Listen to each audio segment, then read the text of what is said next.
Ils pensaient lui dire adieu. Leur petit chiot ne bougeait plus. Le vétérinaire préparait l'injection. Les larmes coulaient. C'était la fin. Mais soudain, le chiot a levé la patte. Juste un geste. Un contact. Comme un message. Ce n'était pas un réflexe. Ce n'était pas un hasard. Et à partir de ce moment, tout a changé. Ce que le vétérinaire a vu ensuite, personne ne s'y attendait. Reste bien jusqu'à la fin. Cette histoire pourrait te briser, et te réparer en même temps. Restez avec nous, car cette histoire incroyable vous laissera sans voix. Avant de commencer, n'oubliez pas de liker et de vous abonner. Et surtout, je suis curieux, d'où nous regardez-vous? Indiquez votre pays dans les commentaires. J'adore voir jusqu'où voyagent nos histoires. La clinique était calme. Trop calme. Pas un aboiement, pas un bruit de pas. Juste ce silence épais, lourd, comme un mur invisible autour de tout. Le couple entra lentement. Elle portait dans ses bras une petite boule de poil, fragile, immobile. Un chiot berger allemand. Il ne bougeait presque plus. Son museau reposait sur sa poitrine, ses yeux étaient à peine ouverts. Il respirait encore, mais c'était faible. Très faible. Ils s'assirent dans la salle, sans un mot. La jeune femme le serra plus fort contre elle. Le jeune homme posa sa main sur son épaule, mais ses doigts tremblaient. Le vétérinaire entra, doucement. Un homme d'un certain âge, au regard gentil, mais fatigué. Il connaissait ce genre de scène. Trop bien. Il n'avait pas besoin de poser de questions. Il avait compris. Il s'agenouilla à côté d'eux, par là-bas. Je suis désolé, je crois qu'il est temps de lui dire au revoir. La jeune femme éclata en sanglots. Elle enfouit son visage contre le pelage du chiot. Elle murmurait des mots qu'on ne comprenait pas. Des je suis désolé, des je t'aime, des pardons. Le jeune homme ferma les yeux, la gorge serrée. Le vétérinaire se leva lentement, alla préparer la petite table métallique. Il plaça les outils. Il faisait tout calmement. Mais dans ses yeux, il y avait du poids. Il ne voulait pas ça non plus. Le couple ne bougeait pas. Le chiot, lui, était toujours là. Faible. Très faible. Mais vivant. Chaque respiration était une lutte. Un petit souffle. Un silence. Puis un autre souffle. La jeune femme caressa sa tête du bout des doigts. Son regard était brisé. Tu as été le plus gentil, le plus doux, le plus courageux. Ses larmes tombaient sur le pelage du chiot. Elle le tenait contre son cœur, comme si elle refusait de lâcher prise. Comme si l'amour pouvait encore faire quelque chose. Le vétérinaire se rapprocha. Il leur donna quelques secondes encore. Quand vous êtes prêts? Mais personne n'était prêt. Puis, un mouvement. Infime. Le chiot bougea. Sa petite patte se leva lentement, et se posa sur le bras de sa maîtresse. Une caresse. Une étreinte. Faible, mais claire. La jeune femme se figea. Le vétérinaire aussi. Ce n'était pas un réflexe. Ce n'était pas un dernier sursaut. C'était un geste. Volontaire. Comme s'il disait, « Attendez, je suis encore là. » Le temps s'est arrêté. Personne ne parlait. Personne ne bougeait. La petite patte du chiot était toujours posée sur le bras de sa maîtresse. Tremblante, légère, mais bien réelle. Son museau était tourné vers elle. Il la regardait. Elle baissa lentement les yeux. Elle n'arrivait pas à y croire. Tu m'as senti? Murmura-t-elle, comme si elle parlait à un rêve. Ses larmes coulèrent plus fort. Le vétérinaire recula d'un pas. Il fixa le chiot. Il cligna des yeux, une fois, deux fois, puis s'approcha de nouveau, lentement. Il tendit la main vers la poitrine de l'animal. Observa sa respiration. Écoute. Ce n'est pas normal, murmura-t-il. La jeune femme regardait son chiot comme si elle le redécouvrait. Il ne bougeait pas beaucoup, mais quelque chose avait changé. Dans ses yeux, dans sa présence. Ce n'était plus une absence. C'était une lutte. Une étincelle. Le vétérinaire fronça les sourcils. Il se pencha encore. Attendez une seconde. Il écarta doucement les poils sur le torse du chiot. Il observa. Sa main alla chercher le stéthoscope. Il l'écouta, longtemps, en silence. Le jeune homme s'approcha. Il n'en pouvait plus de se taire. Qu'est-ce que vous entendez? Il est encore là? Le vétérinaire ne répondit pas tout de suite. Il écoutait encore. Puis il releva doucement la tête. C'est très faible, mais ce n'est pas ce que j'attendais. Il ne s'éteint pas. Pas comme ça. Un souffle d'air traversa la pièce. La jeune femme agrippa un peu plus son chiot. Elle n'osait pas parler, mais son regard criait. Elle cherchait une réponse. Une direction. Il faut que je vérifie quelque chose, dit le vétérinaire. Il se releva, prit une lampe, revint près du chiot. Il inspecta ses yeux. Puis son ventre. Il toucha doucement les flancs. Le chiot gémit. Faiblement, mais c'était un son. Un vrai son. Ce n'est pas la fin, murmura le vétérinaire. Ce chiot se bat encore. Je le sens. Ce geste, cette patte sur votre bras, c'était un message. Il vous demande de ne pas abandonner. Un frisson passa dans le dos du couple. Le jeune homme sentit ses jambes faiblir. Il s'accrocha à la table. Vous pouvez encore faire quelque chose? Demanda-t-il, d'une voix basse. Le vétérinaire hocha la tête. Lentement. Peut-être. Mais je dois agir vite. Il posa le stéthoscope, regarda la femme droit dans les yeux. Vous me faites confiance? Elle serra son chiot encore plus fort, ferma les yeux, et répondit dans un souffle. Sauvez-le. Faites tout ce que vous pouvez. Le vétérinaire agita la main vers l'assistante. Prépare la table de soins. Immédiatement. Sa voix était calme, mais ferme. Il ne tremblait plus. Quelque chose en lui avait changé. Une intuition venait de naître. Et il refusait de l'ignorer. Le couple resta figé. Ils n'osaient pas parler. Leurs yeux suivaient chaque mouvement du vétérinaire. La jeune femme tenait encore son chiot contre elle. Il était si petit, si chaud, mais si fragile. Elle n'osait plus respirer trop fort, de peur de briser cette maigre étincelle de vie qui venait de se rallumer. Le vétérinaire revint vers eux. Je dois l'examiner tout de suite. Il faut qu'on agisse vite, mais doucement. Elle hésita, puis tendit le chiot, les mains tremblantes. Il gémit faiblement. Le simple fait d'être déplacé semblait déjà lui demander trop d'énergie. Le vétérinaire le prit avec 1000 précautions. Il le posa doucement sur la table. Le chiot ne protestait pas. Il respirait toujours. Un souffle irrégulier. Mais présent. Ce n'est pas un arrêt d'organes, dit-il à voix basse, comme s'il parlait pour lui-même. Ce n'est pas la fin. Il y a autre chose. Il vérifia les pupilles, le cœur, la température. Puis il s'arrêta net. Une infection? Un foyer caché? Ou une réponse à un traitement incomplet? Il ferma les yeux un instant. Comme pour tout rassembler. Il rouvrit les yeux et regarda son assistante. Il nous faut des examens sanguins, tout de suite. Analyse complète. Mets-le sous oxygène. Et lance une perfusion. L'assistante hocha la tête et se mit à l'œuvre sans un mot. Le jeune homme s'approcha un peu, n'y tenant plus. Docteur, vous pensez qu'il peut s'en sortir? Le vétérinaire tourna la tête vers lui. Je ne peux rien promettre. Mais je ne le laisserai pas partir sans comprendre. Il nous donne un signe. Et je ne veux pas l'ignorer comme on l'a peut-être fait trop tôt. Il posa une main sur la table. La tendresse était revenue dans son regard. Mais sous cette tendresse, il y avait une flamme. La flamme du combat. Ce chiot ne dit pas adieu. Il appelle à l'aide. La jeune femme se recula un peu, la main sur la bouche. Son regard ne quittait pas la petite forme allongée sur la table. Le tuyau d'oxygène, la perfusion, les fils sur son petit corps. Tout semblait trop grand pour lui. Mais il était là. Et tant qu'il respirait, il y avait une chance. Le vétérinaire se redressa. Je vais chercher les résultats moi-même. Je veux tout voir. On n'a pas une minute à perdre. Et dans la salle à nouveau silencieuse, il restait une question suspendue. Était-ce un miracle, ou juste un dernier battement? Tout s'accéléra. Les lumières au-dessus de la table s'allumèrent.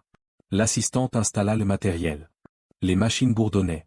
Les tuyaux, les moniteurs, les seringues, tout prenait vie, comme un théâtre silencieux où chaque geste pouvait décider du sort. Le chiot était allongé, minuscule, presque englouti sous les draps blancs et les capteurs. Le vétérinaire revint, tenant les premiers résultats. Ce n'est pas une défaillance cardiaque, murmura-t-il. Pas un arrêt lent. C'est une infection massive. Silencieuse. Et surtout, elle était cachée. Il fit une pause. Ses yeux fixaient les chiffres, les courbes, les anomalies. Il a encore une chance. Mais c'est une course. La jeune femme s'approcha du verre de la salle de soins. Elle posa sa main contre la vitre, sans même s'en rendre compte. Son regard était vide, absorbé. Son compagnon arriva derrière elle. Il glissa ses bras autour de ses épaules. Il se bat encore, dit-il doucement. Elle hocha la tête, mais ses yeux ne clignaient presque plus. Elle avait peur que le simple fait de détourner le regard suffise à tout faire basculer. À l'intérieur, le vétérinaire parlait à voix basse avec l'infirmière. Il faut lancer les antibiotiques. Pas un seul, un cocktail. Il faut frapper fort, tout de suite. Son corps est faible, mais s'il réagit? Et s'il ne réagit pas? Demanda-t-elle. Il répondit sans hésiter. On continue. Jusqu'au bout. Il ajusta le masque d'oxygène sur la truffe du chiot. Le petit corps respirait de manière irrégulière, mais les mouvements étaient là. Faibles, mais là. Les perfusions commencèrent à couler. Une machine analysait la saturation. Une autre surveillait la température. Chaque bip était un signal. Une tension. Le vétérinaire ne quitta pas le chiot des yeux. Allez petit, tu as encore des choses à vivre. On ne t'abandonnera pas. Pas ce soir. Dans le couloir, le couple restait immobile. L'homme avait les poings serrés. La femme, elle, murmurait doucement. Des mots, des prières, des souvenirs. On ne savait pas si elle parlait au chiot, ou à elle-même. À un moment, elle glissa ces quelques mots. Je le sens. Il est encore là. Il nous entend. Le vétérinaire, de l'autre côté, l'avait entendu. Il leva les yeux vers elle. Il vous a demandé de ne pas le laisser. Alors vous restez. Et moi, je me bats pour lui. La salle de soins n'avait jamais été aussi silencieuse, et pourtant tout battait à l'intérieur. Pas un mot de trop. Pas un bruit inutile. Juste le souffle fragile, d'une vie qui refusait de s'éteindre. Le temps s'était figé dans le couloir. La lumière était tamisée, presque bleue. Le silence pesait sur leurs épaules comme une couverture mouillée. Ils restaient là, debout, collés à la vitre. Le monde s'était arrêté pour eux. Il n'y avait plus d'heure, plus de téléphone, plus de pensée. Juste cette pièce, cette table, et ce petit corps qui luttait. La femme glissa lentement le long du mur. Elle s'assit sur le sol froid, les bras serrés contre elle. Le regard fixe, secoué par le vide. Son compagnon s'agenouilla à côté, posa sa main sur la sienne. « Tu te souviens » murmura-t-il. Elle tourna à peine la tête. « Le jour où on l'a vu pour la première fois, si petit qu'il dormait dans ta chaussure. » Elle sourit. Très faiblement. Un sourire triste, rempli de fatigue. Elle hocha la tête. Il avait mangé le bord du canapé, ajouta-t-elle. 2 fois, et on l'a quand même gardé. Ils restèrent silencieux un instant. Leurs mains ne se lâchaient pas. Les souvenirs s'échappaient. Le premier bain. Les premières courses dans le jardin. Ses petits sauts maladroits. Ses yeux qui brillaient. Il avait peur du sèche-cheveux, souffla-t-elle. Mais il n'avait peur de rien d'autre. Une larme roula sur sa joue. À l'intérieur, le vétérinaire ajustait les machines. Il surveillait les chiffres, les sons, les signaux faibles. Chaque battement du cœur du chiot devenait une victoire. Chaque respiration, un miracle silencieux. Mais c'était fragile. Trop fragile. Il parla doucement, presque comme un enfant endormi. « Tu es fort, petit. Reste encore un peu. » Il essuya son front. Sa blouse était trempée. Il ne comptait plus les heures. Dans le couloir, la femme ferma les yeux. Elle n'en pouvait plus. Elle était au bout. Physiquement. Émotionnellement. Elle n'avait plus de larmes. Juste ce trou immense dans la poitrine. Ce vide entre le passé qu'elle chérissait, et l'instant présent qui pouvait tout détruire. Elle se pencha, posa son front sur ses genoux. Et elle murmura. « Si tu veux partir, je comprendrai. Mais si tu veux rester, je te jure qu'on se battra avec toi. » À cet instant, un léger bip retentit. Une variation sur le moniteur. Le vétérinaire tourna les yeux. C'était minime, mais c'était là. Un signe. Une réponse. Il se pencha vers le chiot, et murmura. « Tu l'as entendu, n'est-ce pas ?» Puis il se retourna vers l'infirmière. « On ne s'arrête pas. Il est encore avec nous. » La nuit était tombée. Mais dans ce couloir, le couple n'avait rien remarqué. Ils n'avaient pas bougé. Pas parlé. Pas dormi. Pas mangé. Le monde pouvait s'écrouler dehors, eux, ils étaient restés figés là. Le regard collé à cette vitre, le cœur suspendu au moindre bip. Le vétérinaire ne quittait pas la salle. Il restait près du chiot. Il vérifiait les niveaux d'oxygène, ajustait les médicaments, regardait les écrans comme on écoute un souffle. Son visage était marqué. Ses épaules tendues. Sa blouse collait à son dos. Il ne disait rien. Il agissait. Par moments, il murmurait quelque chose. Comme pour l'encourager. Comme un père qui parle à un enfant endormi. Tiens bon. Juste un peu encore. Dehors, le couloir semblait infini. Les murs gris, les néons froids, l'odeur de désinfectant, tout se répétait en boucle. La femme s'était allongée sur le banc dur. Les bras autour d'elle. Le visage tourné vers la porte. Elle ne dormait pas. Elle s'éteignait lentement, comme une bougie. L'homme était debout, immobile. Il fixait la pièce, les mâchoires serrées, les yeux rougis. « Il va tenir » dit-il tout bas, comme s'il essayait de convaincre le silence. Personne ne répondit. Vers 2 heures du matin, le vétérinaire fronça les sourcils. Il tapota l'écran. Le rythme cardiaque était instable, mais pas en chute. La respiration, lente, mais régulière. Il regarda le chiot. Son petit corps ne tremblait plus. Il s'assit près de lui. Le regarda longtemps. « Tu te bats bien, petit. Mais on ne peut pas le faire seul. Tu dois vouloir rester. » Le chiot eut un léger mouvement. À peine un frémissement au bout de la patte. Mais suffisant pour le faire se redresser. « Tu m'entends » Il se leva d'un bond. Ajusta la perfusion. Contrôla la température. puis se remit à son poste, sans un mot. Dans le couloir, la femme rouvrit les yeux. Elle avait entendu un bruit. Un bip. Un rythme différent. Elle se redressa, le cœur battant. « Tu l'as entendu » chuchota-t-elle. Son compagnon hocha la tête. « Je crois que quelque chose change. » Ils s'approchèrent de la vitre. Le vétérinaire les vit. Il leva un doigt. Juste un. Pour dire, attendez encore. Il retourna vers le chiot, plaça la main sur son flanc. Un soupir. Un souffle plus long. Plus profond. Le vétérinaire ferma les yeux. Tu veux vivre, pas vrai? Et le silence de la nuit s'épaissit encore. Une attente, suspendue au fil fragile, d'un espoir qui refuse de mourir. L'aube approchait. Les premières lueurs grises filtraient par les vitres hautes du couloir. La lumière n'était pas chaude. Mais elle était là. Timide. Fatiguée. Comme eux. La femme s'était de nouveau assise au sol. Son dos contre le mur, les jambes repliées. Les bras autour de ses genoux. Elle ne pleurait plus. Il n'y avait plus rien à pleurer. À ses côtés, son compagnon restait debout. Droite comme une statue. Il n'osait pas parler. Il n'osait pas bouger. Puis, une silhouette apparut au bout du couloir. Le vétérinaire. Il avançait lentement. Son visage était marqué. Ses yeux rouges. Ses traits tirés. Mais quelque chose dans sa démarche avait changé. Quand il arriva devant eux, il ne parla pas tout de suite. Il les regarda. Puis il sourit. Juste un peu. Juste assez. Venez avec moi, murmura-t-il. Ils se levèrent en silence. Le cœur battant. Les jambes floues. Ils le suivirent à travers le couloir vide, sans poser de questions. Ils n'en avaient plus la force. Ils entrèrent dans une petite pièce. Une lumière douce éclairait l'intérieur. Il y avait une table basse. Un coussin. Et là, allongé sous une couverture, il était là. Le chiot. Leur chiot. Il ne bougeait presque pas.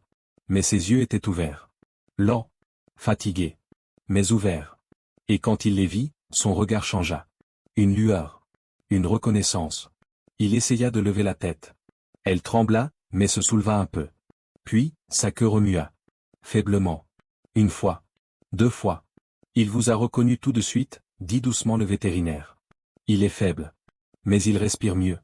Il tient. La femme porta les mains à sa bouche. Les larmes revinrent. D'un coup. Elle tomba à genoux devant lui. Mon bébé, tu es là? Elle caressa doucement son museau. Le chiot gémit. Un son faible, mais vivant. Ce n'était pas un cri de douleur. C'était un souffle. Une réponse. Il n'a pas dit adieu, murmura-t-elle. Non, confirma le vétérinaire. Il s'est accroché. L'homme s'accroupit à son tour. Il posa sa main sur le dos du chiot. Il était chaud. Pas brûlant, pas froid. Juste vivant. Ils restèrent là, tous les trois. À genoux autour de cette petite vie qu'ils croyaient perdue. Et dans cette pièce silencieuse, pour la première fois depuis des heures, ils respirèrent. Pas d'angoisse. Pas de peur. Juste un souffle. Le souffle du matin. Et l'étrange certitude que très peut-être, il allait rester. Le vétérinaire se tenait debout près de la table, les bras croisés, les yeux posés sur le chiot. Il les regarda un instant, puis parla calmement, comme s'il racontait un secret. Ce n'était pas la fin. Ce n'était jamais la fin. Ce que j'ai vu, ce n'était pas un dernier souffle. C'était un appel. Il s'accroupit doucement près d'eux. Cette patte qu'il a posée sur vous, ce n'était pas un adieu. C'était un cri silencieux. Une demande de ne pas le laisser partir. La jeune femme caressa le flanc du chiot, très doucement, comme pour le rassurer.